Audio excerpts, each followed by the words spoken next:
Welcome back to Elevation Perspective. My name is Mark, joined today with Frank Tropiano and Dan Quinones. A little bit different today. We're going to talk about the New York Mets. We're three lifelong Mets fans. It's going to be a very busy offseason for our Metropolitans. We have a big trade to break. Of course, it was last week now, but there's still ramifications, and I feel like there's still reactions to get out. I'm going to start off with Frank here with the Brandon Nimmo trade because I know Dan and I were kind of more optimistic and upbeat, and you were a little bit on the opposite side. I'll just throw it off to you right now. How do you feel about the trade? So when I think about this trade, I understand what it can do for the Mets, right? But I haven't seen anything it has done for the Mets yet. And obviously, it happened, like you said, a week ago, and it's a long off season, and there's plenty of time for them to do things. But until I actually start seeing them do things, like real things to improve the roster, I can't get so excited. Because for the last, what, Steve Cohen's on the team for 5 seasons now, right? It's all been anticipation and anticipation and anticipation. And I'm tired of getting excited for it. I want to get excited for a result, not for what it could be. And again, I want to be fair to Steve Cohen. It's only been 5 seasons, and as an ownership group, that's not really that long. And he's putting the money into the team that he said he was going to. So I'm not sitting here and bashing anyone. I can't get excited again until I see something. I start seeing names. I start seeing real results because honestly, it feels like everything has been so hit or so miss since Steve Cohen's on the team. Do you have a real concern, though, that they won't go out there and make multiple moves after this? Do you really feel like there's a chance that they make this Brandon Nimmo trade and then don't make these big moves to reinvest in the team? So again, I want to believe that they will. I think they have a track record saying that they will try. My problem is free agents have to sign here, right? Teams have to accept your trades, and so there's all these variables that go into these things that not just the Mets can control. So, well, yes, I think the answer to your question is yes. I do believe that they are going to make the moves that they have to coincide with this trade. I just want to see it before I get all excited. I just want to see who we signing. What are the numbers on that?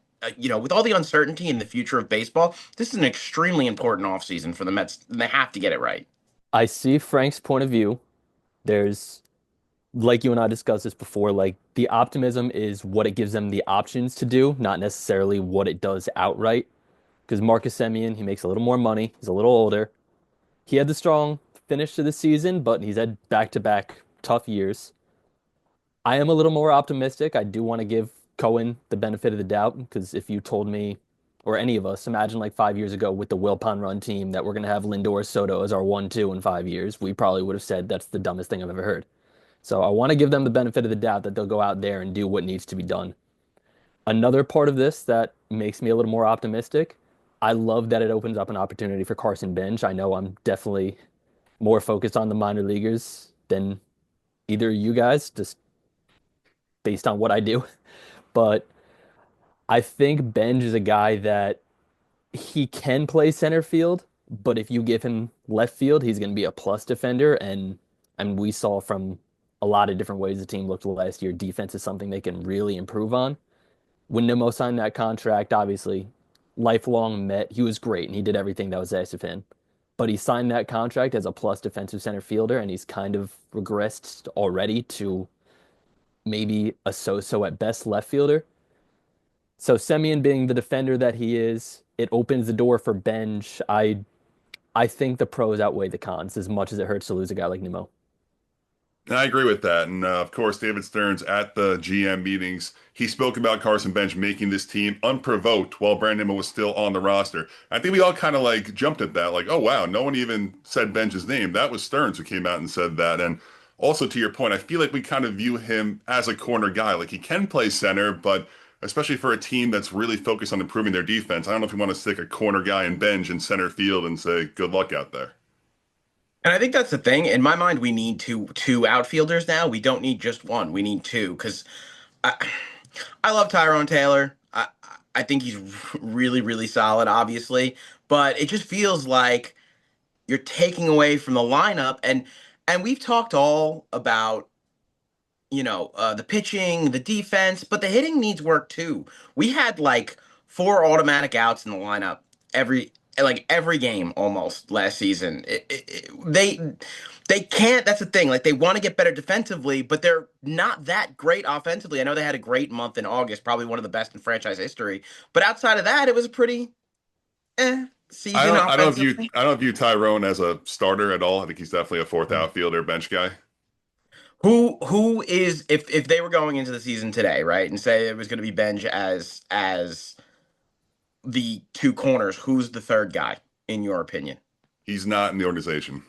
Okay, I was about to say that. I don't think he's in the organization yet. I so think that's that's the one of the thing. moves they need to go forward and make. Yeah, they need two guys, is what I'm saying, right? So yeah, it could be Benj, but then they need another guy. And just kind of wrapping up the Nimmo trade discussion here. Dan, you spoke about Semyon a little bit. Frank and I didn't at all. I look at it now, and I do think Simeon will help this team, especially on the defensive side. He'll probably bat lower in the lineup, but just seeing, and I feel bad saying it because we all love Brandon Nimmo. He was a great Met. He meant so much off the field and on the field to this franchise, but I didn't think that contract was movable. I saw the 5 years left for this aging corner outfielder who pretty much all the numbers are going in the wrong direction. I was like, no one's going to take that deal from us. And it was kind of a bad money for bad money swap. Like we took 3 years of a pretty old Marcus Semien, but still the opportunities now that the Mets have where to Frank's point, we don't know what they're going to do with that, but I'm pretty confident they're going to make some kind of splash to make this work, and it should be really interesting. All right, so we'll move away from the Nimmo trade now. We'll move on to our next little topic here. We're all going to come up with three realistic moves we want to see the Mets make this offseason. Dan, I'm going to kick this one to you first. What do you got? All right, I'll start with probably my most boring of my three. Um, I think they will go out and sign Michael King. I think he's a guy that only 2 years as a full-time starter, but in the 2 years he's been reliable. He's been good, which really helps his case. We know that they have no problem with a reliever turned starter, considering Clay Holmes is already in the rotation. So I think a guy like that you've seen a couple years in a row already prove himself that he can be a reliable starter. I can definitely see a route where they go that. I can see them going that route where they want to take that guy who is dependable. Might not be the big flashy name of like a Scooble trade or a Framber Valdez, but I think that's a guy that you can rely on at the end of the year. And you'll just look at his numbers like, oh, he really helped this team. I'm really excited by the idea of Michael King. He's got ridiculous stuff. Obviously, he has some health issues. I feel like on like a 3 year deal, like with like an opt out after one or something like that, I would love that. But where do you go with in terms of like how comfortable are you giving him like a big time contract? Well, what do you describe as big time? I'd assume like he's going to get like 4 or 5 year offers probably. I would assume he would get 4 years, like 2 years as a starter. Obviously, I believe in it, but it's not much. If he gets more than that, I'd be a little surprised, but I would give him a 4 year deal. The money, we'll see. After Dylan Cease, I don't know anything anymore. The pitching market is obviously there's a lot of money to be had, but we'll see. It all depends on the money. Frank, give me your first move here. Okay, my first move is a simple one. I know a lot of Met fans are screaming from the top of their lungs for this to happen. Let's just keep Pete Alonso. Let's just keep, as of right now, right? And Soto's going to be here for the next 13 years. But as of right now, Pete Alonso is the greatest hitter in the history of the New York Mets franchise. I'm sure there's a few guys you can argue. I'm not doing it today. I'm not doing it. And especially in terms of power numbers, Pete Alonso is the greatest hitter in the history of our franchise. Just bring him back. He showed, obviously, he's not on the decline. He's incredibly reliable. He plays almost every game, every season. He's been banged up. You can count on one hand the number of times he's been banged up throughout his career here. I know the defense is an issue. Hopefully he'll be okay with transitioning to the DH role later in his career. Those are things that obviously you have to work out, but just get it done. Just go out and sign Pete Alonso, because I think losing Nimmo, Alonso, and possibly Edwin Diaz in the same season, you're going to have a hard time convincing me that we're getting any better if we lose all three of those guys. They won 83 games. I and I think that they'll win less if they get No, rid that's of Pete fair. No, Alonso. that's Yeah. substantial. That's an all-star closer, a superstar first baseman, and a quality outfielder. I think I'm probably the down guy on Pete of the three of us. I love Pete Alonso. We all love Pete Alonso, but you touched on his defense, and I think it really hurts me more than it bothers you guys. And I get like the argument where 40 and 120 outweighs a few errors, and maybe it does, but I just feel like I watch this guy on a daily basis. Like you said, Frank, it's incredible how durable he is, but that also means he's at first base every single day, missing ground balls, throwing balls away, not turning double plays. And like I said, maybe the good outweighs the bad. It probably does, but if he would agree to DH, I'm all in. I would say give him a 5-year deal if he'll be our DH. I love that. Don't let this guy leave the franchise. But if he is strong about playing first base, if he's saying no, I'm still a first baseman for 3 more years, and then maybe when I'm 34 I can DH, then I'm saying no. It's up. I wish I could remember whose report it was, but I do remember reading somebody saying that he would be open to DHing more often if he were to come back. But what does that mean? I mean, he's at first base every single day right now. Is that Like once you're a gonna, week? Is that a couple of days a week? Like I need to know what that yeah, means before giving him this true. massive But contract. once a week does add up, even if it is that. Obviously, Sure. those little details they can work out, but I mean, I feel like it's safe to say from everything we've seen from him over the years, he wants to be a Met. Yeah. It's just a matter of if the Mets can make it work with him. My first move I'm looking at here is Cody Bellinger. I think we have three holes in our lineup right now. It's first base, left field, and center field, and Cody plays all three of those either really well or above average. So to me, not knowing what else you're going to do yet in this offseason, you bring Cody in, you tell him, we're not sure where we're going to put you yet, but we know we're going to bat you probably 4 or 5 in the lineup. You're either going to play first base, center field, or left field. And I feel like that just gives you such a nice Swiss Army knife, such nice insurance that if you lose out on Pete, you put him at first base. If you lose out on, say they're in Kyle Tucker now with Nimmo gone, you put him in left field. Say Benj doesn't have a great spring training, all right, we're going to start you off in center field. We'll move you to a corner at some point. The bat does concern me. He had very heavy splits last year. He was great at Yankee Stadium. He was not great on the road, but I feel like at worst we're going to get like a Brandon Nimmo-ish kind of bat, like a 260-20 homer guy with some serious upside as well. I think when it comes to Cody, I'm all in. Like you said, he plays everywhere. There's just something about taking him from the Yankees, right? And then the possibility of him getting worse, like hopefully not like a lot worse. And like you said, he's always going to be a great fielder, so that's a plus. You know, you're signing a great fielder. But that just giving big money to him, coming from the Yankees, and then it shouldn't matter, but we all know it does. So, you know. I think with Cody, the thing that worries me is like how long his slump was. And like it wasn't like he had like one bad year in there. Like he struggled for a few years. And now we've seen him clean it up for a couple of years. You mentioned the caveat of like his drastic splits. I love the defender. The bat the last few years though, like I would sign up for Cody Bellinger right now, money being right. But at the same time, like there is that little bit of skepticism because you don't know what you're going to get from that bat. And with where the Mets are right now, you don't really want an unreliable guy. Frank, give me your number two move.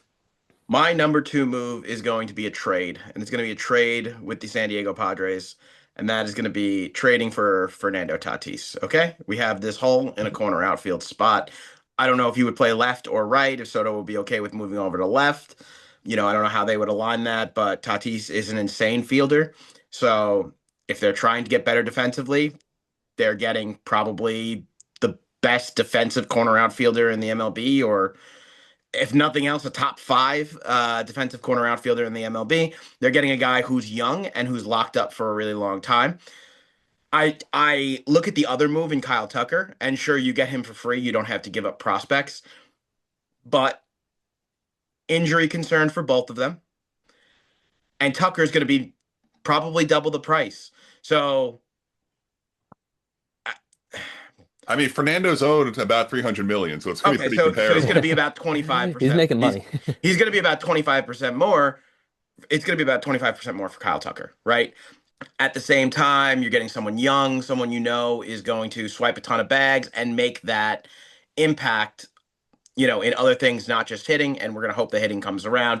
Obviously, his numbers haven't been what they've been since he come off PED suspension. So The big that red definitely flag. that definitely scares you. But even though the numbers haven't been what they were then, they've still been great. Yeah. So we're taking a great bat, a great fielder, and a guy who's going to make plays on the base pads, and you're putting him in this lineup, and you're just starting to get different types of players in the lineup. Imagine re-signing Pete, bringing him in, and then having a guy like Soto, you have three distinctly different types of hitters and three different ways that they can kill you. And I love the versatility of all of that.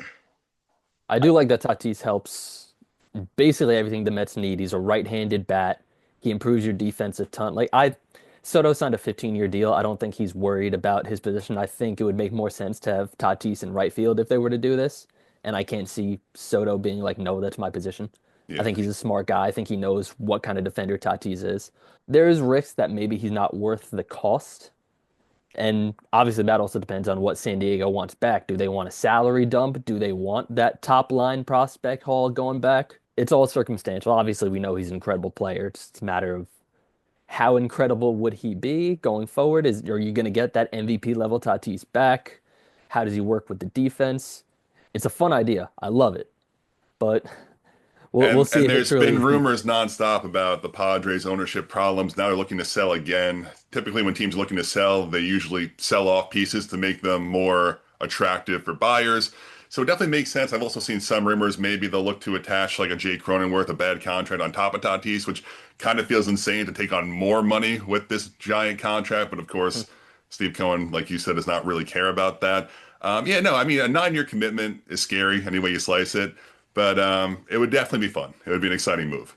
Dan, what is your second move? All right, I have another fun outfielder with a no trade clause. I say they go to Minnesota and go get Byron Buxton, who I know he says he wants to be a Twin for life, but if you look at what the Twins are doing, it feels like it shouldn't take much convincing that maybe you don't want to do that for life.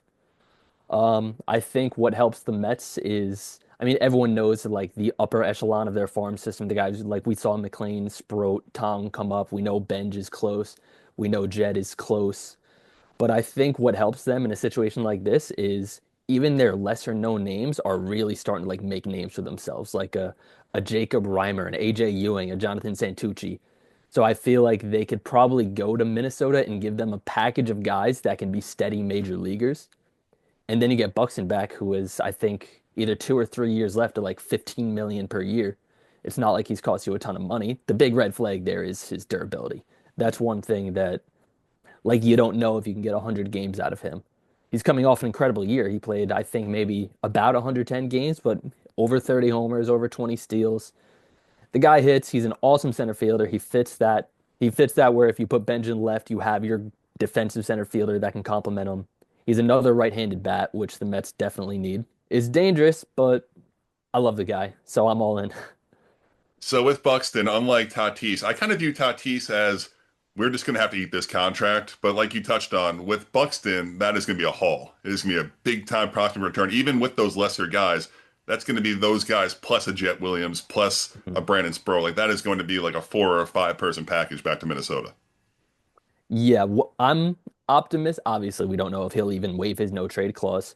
I'm optimistic that the Mets have kind of developed the depth in their system that they wouldn't need to trade like multiple upper echelon guys. Like you said, if it's Jet Williams plus a few of these other guys who could end up being solid major leaguers, maybe that's enough. Who knows? But it's not like it's going to be like, all right, we need Benj and Tong, or we need like Sproat and Jet. Like you can afford to keep some of these big prospects that you think are going to help you soon and still actually have some prospect capital to go out and make a big trade like this. So let me ask you this question, Mark, since you just heard what me and Dan had to say, and they both involve trading for an outfielder.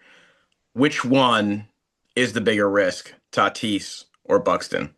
I think Buxton's a bigger risk because he misses like 2 months every year. I agree. It's definitely Buxton. Listen, He's I was just curious because Tatis has had his injury history too, and we could add Kyle Tucker to that too because Kyle Tucker's banged up all the time as well.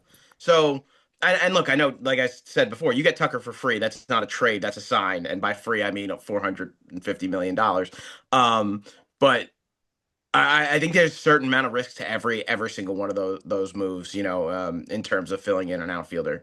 Yeah, Buxton's definitely more risky, but he also provides elite defense in center field, which only a handful of guys can do that. So Right. he has the massive upside, of course, but definitely the risk as well. My second move here, I'm going to go with a trade with Milwaukee for fastball Freddie Peralta. I think this makes so much sense. Of course, David Stearns was with Milwaukee. We know how the Brewers operate at this point. I know they've kind of poured some cold water on the idea of trading him right now, but we've seen with the likes of Corbin Burns, with Devin Williams, with Josh Hader, when these guys get toward the end here and they know they're not going to lock them up, they move them. And we haven't seen crazy hauls back. So I feel very comfortable trading the Brewers like one of our like top-ish prospects as a rental to get a Freddie Peralta in the door. He's a game one, game two starter. Freddie Peralta's legit. Pair him up at the top with Nolan McLean. I feel really, really comfortable with that. And like I said, with Corbin Burns trade, it was DL Hall and Joey Ortiz. Like that is nothing in the grand scheme. With the Devin Williams trade with the Yankees last year, it was Caleb Durbin and Nestor Cortez. Like these are not hauls going back. And I feel like the Mets should make this move, get a top of the rotation guy. I think that makes a lot of sense. Yeah, I mean, I don't think there's not one avenue the Mets should be out on looking for pitching, whether that's through free agency, through a trade, through the will of God. I don't know, but they need to find it. They need to find pitching. So they should explore all options, and Peralta would be great. I'd love to have him as our two starter. Okay, as a two-star, maybe you have something up your sleeve over there. But I'll go last here with my third and final realistic move I see the Mets making. I look at Framber Valdez. This was a guy that going into the offseason, I didn't really see as a Mets target. There's been some kind of rumors around him the last few weeks.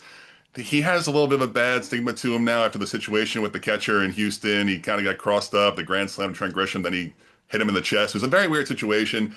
And he does have some kind of like problems like off the field that I do worry about going into New York with the media. But at the end of the day, he posts up every fifth day. He eats innings. He has an elite ground ball rate, the best in baseball. You bring over Marcus Semien, a guy who's a vacuum with ground balls. Now you have Lindor and Semien up the middle. I feel like Framber makes a lot of sense if it's on like a 5-year deal.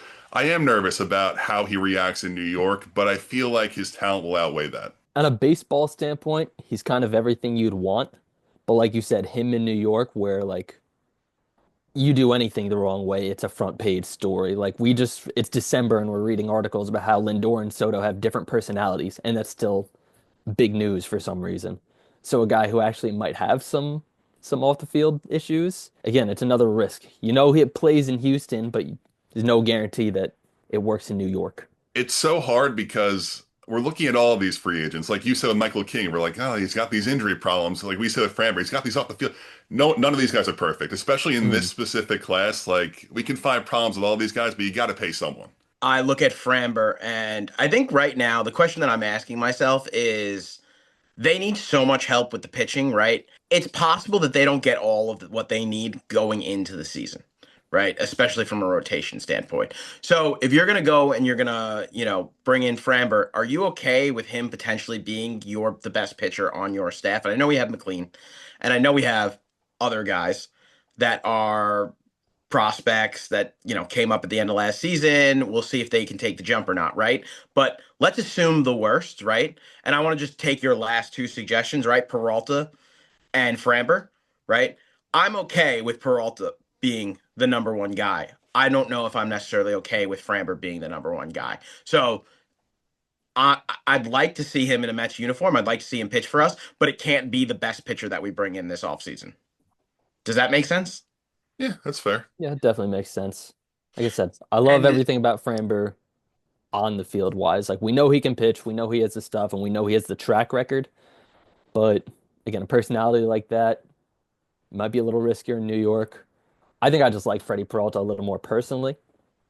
But like you said, none of these guys are perfect. Listen, in this hypothetical, I have us getting both of them, which would be wonderful. That works too. I can sign up for that. Frank, give me your third and final move. all right, so we're teetering on realism here, but look, I think it's certainly realistic, and I think if this guy does get traded, the Mets would be at the top of the list of teams that would trade for him, and I'm going to go with Tariq Skubal coming aboard the New York Mets pitching staff if he's available. And again, we don't know if, so I'm not gonna you know fantasy trade here and just assume that he's going to be available. But if he becomes available, it feels like a no-brainer to me. A two-time Cy Young winner, young still, plenty of time left. They could sign him to a big contract, and I mean, that's just a guy that you go to for the next 6, 7 years, and you're just like, okay, Scooble's got the ball. We have a chance to win this game. You know what I mean? Game 7, Scooble's got the ball. Okay, we feel as good as anybody in the MLB. and at that moment, you know? So if he's available, I there's not a package that we would need to put together that I don't think that we would do. You know what I mean? I don't think there's a package that they could ask for that we would say no to because he's a top two and possibly not two pitcher in the game. I think as the prospect hugger of the group, I agree completely. There's not really anything that the Tigers can ask for. I'm like, oh, don't do that. Like if Tarek Scooble's available, it's like, yeah, go get him. That's the guy. And I shouldn't even be saying this, but I wouldn't be able to trade 6 years of Nolan McLean for a rental. I wouldn't be able to do it. I wouldn't be able to. I mean, Carson Bench is different. He didn't show up and already thrive at the major league level like Nolan did. But Benj and McLean are my two guys right now. Where like I'm pretty much just not touching them. If Benj is a top prospect, I understand McLean. I disagree with you, but I understand what you're saying. But for Benj, if they're like, yeah, you can have Tariq Skubal or you can get this outfielder that's never played a game of Major League Baseball, you're not doing that trade.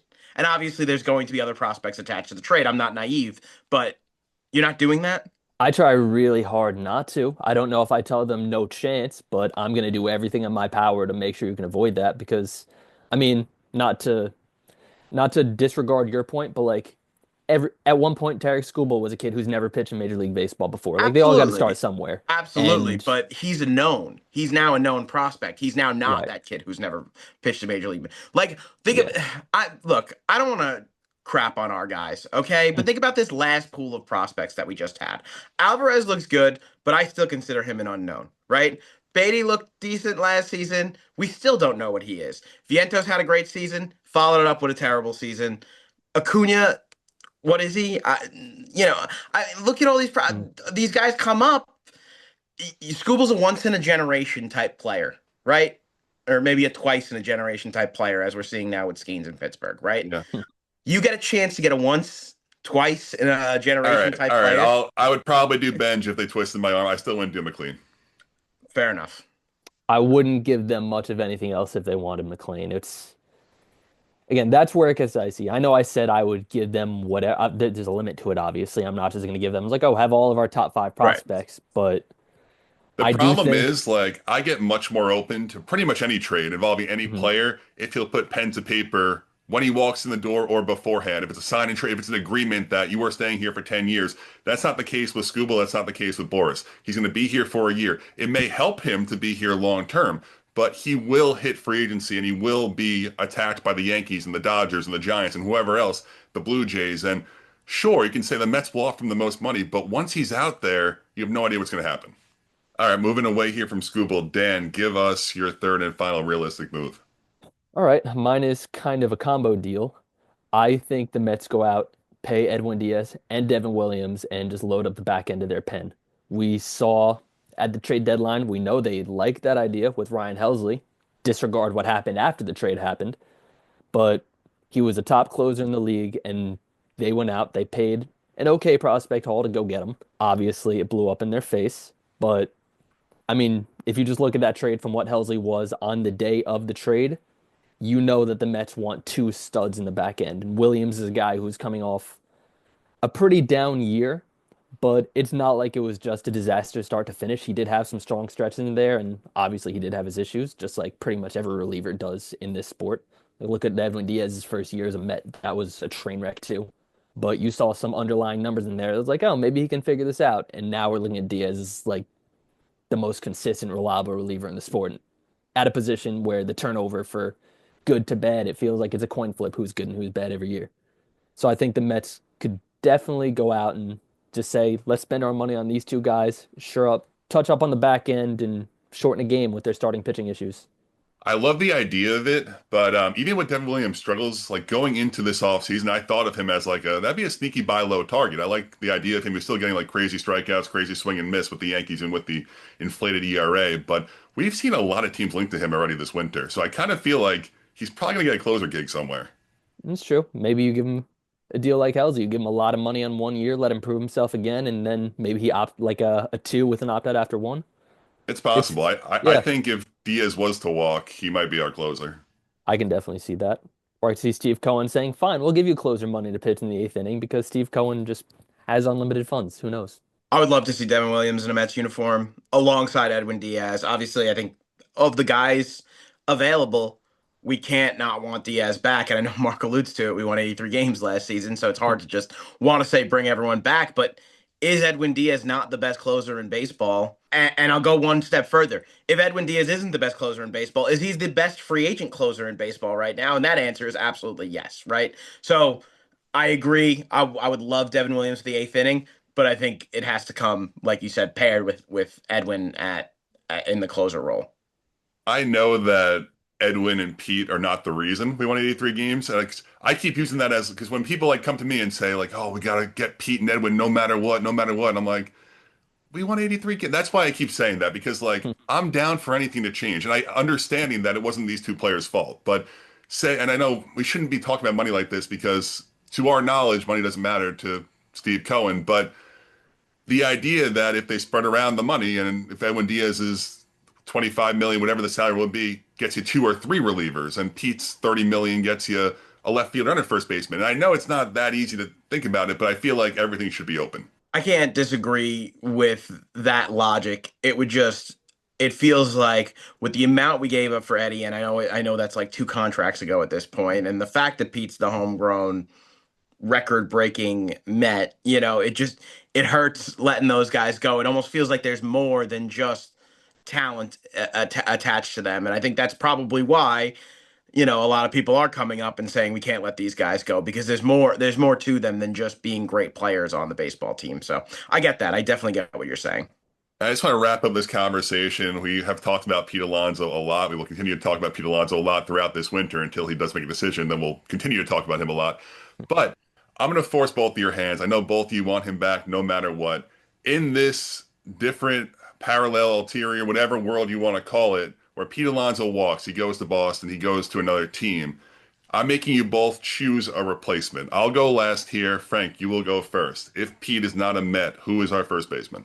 I mean, if you're Cody Bellinger, are you open to playing every day first base? Because I can at least stomach that. You know what I mean? I can at least stomach the idea of a guy who we don't think there's going to be a tremendous drop off in offense is going to play a great defensive first base. If he's open to it, he's the guy for me anyway. I just don't know if he's gonna not want to play the outfield. It seems like that's where he's been for most of his career now. And he does it really, really well, right? So why would you want to move? But if he's open to it, that's who I would want playing first base for us next year. Dan, in the world that Pete Alonso is not a New York Met, who is your first baseman? I have a boring answer with a fun caveat. I think Mark Vientos is a first base and Kyle Schwarber is DHing. I think that's the only way you can really replicate that power. You spend the money on your DH. You're not going to go and just get another star first baseman to kind of fill in for that.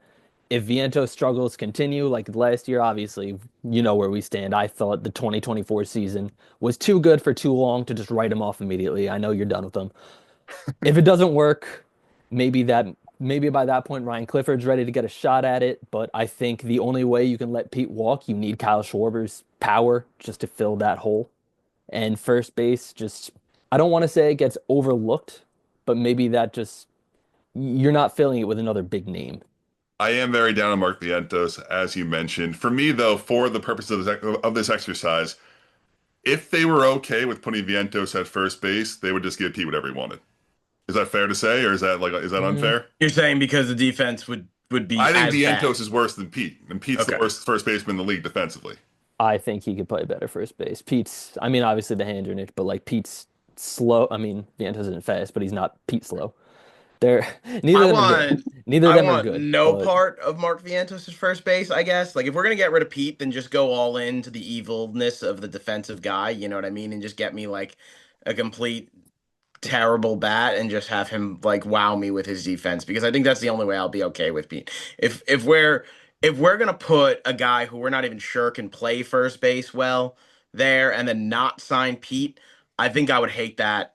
I think that would be I don't me think Stearns causing will do that. I don't think I was about to Stearns say will. that would be I me think that would be a telling pivot if Pete leaves. I don't think they're gonna say let's do this while Pete is still available. I think if Pete says I'm signing this contract with another team and they're like, okay, well, what do we do now? I think that's just you give at that point.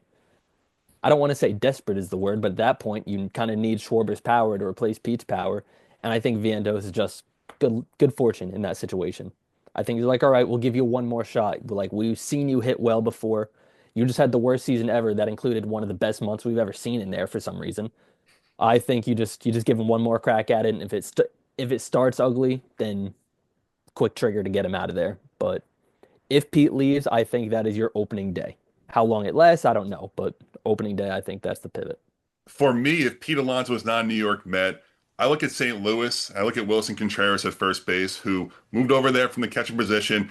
Frank, you give me that look, but he played really well defensively at first base. Still a very above average bat. I feel like you can pencil him in for 20 to 25 home runs, drives in a lot of runs, plays a good defense at first base. It's not exciting. It's not the, oh my gosh, but that's a guy that you already saw St. Louis trade away Sonny Gray.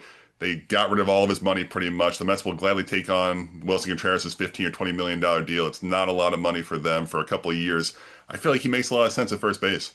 When you said St. Louis, I thought you were going to tell me that we were converting Nolan Arenado into a first baseman, and I was really really nervous. But yeah, I mean, Will Connell will be fine. That's fine. Yeah, but again, that's what you're going to describe our first baseman as. From like if we don't get Pete back, like the person that's going to be put there, we're just going to call them fine, and maybe Will Khan is the finest of the fine, but But that's okay though. Like I said, that's it's okay okay. if it's It's Wilson okay. Contreras or Cody Bellinger or Ryan Mountcastle, Ryan O'Hearn, like all these guys that like they're not stars. We're not gonna enjoy watching them play baseball every day. But if they're here at first base, so Schwarber's DHing, so Tucker's in left field, so Cody's at like you have to look big picture. All right, fine. I'm in. So my answer when you first texted this question was gonna be Contreras, but I was really confident you were gonna say that, and we didn't want to double up. So I'm like, okay, what other directions can we go? So you like But it. yeah, like we said, Contreras, it's nothing flashy. He's probably a name that his best days are behind him, but he is a good defensive first baseman. He can hit. And again, the name of the game, like, you're not trying to score the most runs. You want the best run differential. If you go from scoring five and giving up four to scoring four and giving up two, you're a better team for that. Mhm. It's a different way to operate a team, but you just got to outscore your opponent. Doesn't matter how many runs you score doing it. All right, boys, this was a lot of fun. We're going to come out here every single week, come up with a Mets video. I expect these to be pretty much action-packed going forward. The winter meetings are in a couple of weeks now. Things are really going to start to heat up. Hopefully everyone has a great day, and thank you so much for watching.